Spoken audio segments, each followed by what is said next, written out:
তো আমি চৰকাৰ গঠন হোৱাৰ আৰম্ভণিৰ পৰা আমি অনুভৱ কৰি আহিছোঁ আৰু আমাৰ দলে আৰু আমাৰ দলৰ নেতৃত্বত বা প্ৰমোদ বড়ো ছাৰৰ নেতৃত্বত যিখিনি চৰকাৰ গঠন হৈছে সেইখিনি চৰকাৰে চেষ্টা কৰি আছে যে আমি কি ধৰণে আমি ৰাইজৰ কাৰণে ভালকৈ কাম কৰিব পাৰিম। কিন্তু সঘনে আমি চাই আছোঁ যে BPF দলে এটাৰ পিছত এটা প্ৰপেগেণ্ডা লৈ তেখেতসকলে ৰাইজৰ মাজত বিভ্ৰান্তি সৃষ্টি কৰিবলৈ এটা বিশৃংখলতা এটা পৰিৱেশ সৃষ্টি কৰিবলৈ যত্ন কৰি আছে। আৰু এই কেইদিনৰ পৰা আমি শুনি আছোঁ যে ওৱান বাই ওৱান তেখেতসকলে বিভিন্ন ধৰণৰ আমাৰ যি ৰুলিং গভৰ্ণমেণ্টৰ MCLA সকল আছে EM সকল আছে তেখেতসকলৰ এপ্ৰ'চ কৰি আছে ডাইৰেক্টলি নহ'লে ইনডাইৰেক্টলি কাৰোবাৰ জৰিয়তে। আৰু এপ্ৰ'চ কৰি তেখেতসকলে এটা কথাই কৈ আছে গোটেইকেইজনক যে আপুনি হেনো আমাৰ লগত আহিলে চৰকাৰখন আমি বনাব পাৰিম, আগৰ চৰকাৰখন ভাঙি যাব, আমি নতুন চৰকাৰ আমি বনাব পাৰিম। আৰু সেইকাৰণে আপুনি যদি আহে তেখেতসকলক এটা ভাল অফাৰো দিয়া হৈ আছে, মনিটাৰী অফাৰো দিয়া হৈ আছে, তেখেতসকলক পজিশ্যনৰ অফাৰ দিয়া হৈ আছে, তেখেতসকলক মানে কোৱা হৈ আছে যে আপোনালোকক পজিশ্যন দিয়া নাই তো আমি আপোনালোকক পজিশ্যন দিম। তো তেনেকুৱাকৈ বিভিন্ন ধৰণৰ মানে এংগেলত তেখেতসকলে চেষ্টা কৰি আছে যাতে বৰ্তমান এক্সিষ্টিং যি গভৰ্ণমেণ্ট আছে সেইটো যাতে ভাঙি যায়।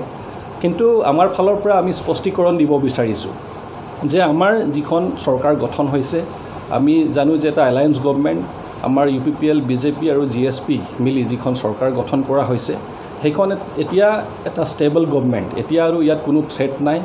আমি যিটো ৰাইজৰ মাজত যিটো মেছেজ এটা কনভে কৰিব বিচাৰি আছে BPF দলে, ৰাইজে যাতে সেইটোত লৈ বিভ্ৰান্তি সৃষ্টি নহয়, তেখেতসকলে যাতে কোনো চিন্তাত নপৰে। এইখন গভৰ্ণমেণ্ট এটা ষ্টেবল গভৰ্ণমেণ্ট, এইখন গভৰ্ণমেণ্ট টিকি থাকিব, অহা 5 বছৰলৈকে টাৰ্মটো পূৰা কৰিব, সেইটো আপোনালোকে নিশ্চিন্ত হৈ থাকক। আৰু বিশেষকৈ এইখিনি কথাই ক'ব বিচাৰিছোঁ যে আমাৰ যিসকল MCLA আছে বা আমাৰ EM সকল আছে তেখেতসকলৰ ওপৰত আমাৰ ফুল কনফিডেঞ্চ আমাৰ পাৰ্টিৰ। আৰু গোটেইকেইজনে নিজৰ ফিডবেক নিজে তেখেতসকলে দিছে যে আমি দলৰ লগতে আছোঁ, দলৰ লগতেই থাকিম আৰু সেইকাৰণে এইখন চৰকাৰ টিকি থাকিব, তাত কোনো সন্দেহ নাই।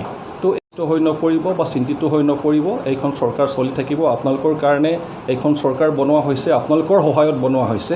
আৰু নিশ্চিতৰূপে যোৱা 17 বছৰত যিখিনি কাম হোৱা নাই বা যিখিনি ছিষ্টেমত আনিব পৰা নাই চৰকাৰখনক, যে পাব্লিক ফ্ৰেণ্ডলি হ'ব লাগে, মানুহৰ কাৰণে সেৱা আগবঢ়াব লাগে, সেইখিনি আমি জাষ্ট এবছৰ বা 1.5 বছৰহে হৈছে।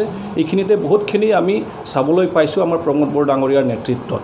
আৰু আমাৰ বিশ্বাস আছে যে তেখেতৰ নেতৃত্বত আমাৰ বড়োলেণ্ডখন যিখন পৰিৱৰ্তনৰ কথা কোৱা হৈছিল সেইখন পৰিৱৰ্তনৰ দিশত আগবাঢ়িছে।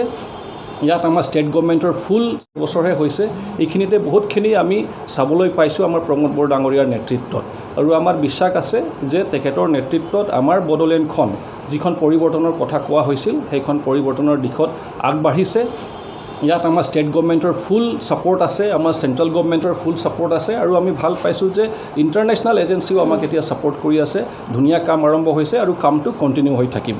তো এইখিনিয়ে কথা আপোনালোকৰ জৰিয়তে আমি ৰাইজক জনাব বিচাৰিছোঁ যে আপোনালোকে চিন্তিত হ'ব নালাগে, এইখন চৰকাৰ ষ্টেবল হ'ব আৰু আপোনালোকৰ কাৰণে কাম কৰি যাব।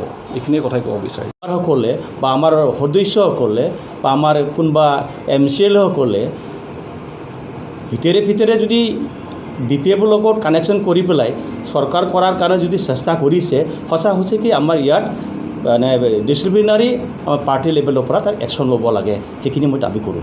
Thank U.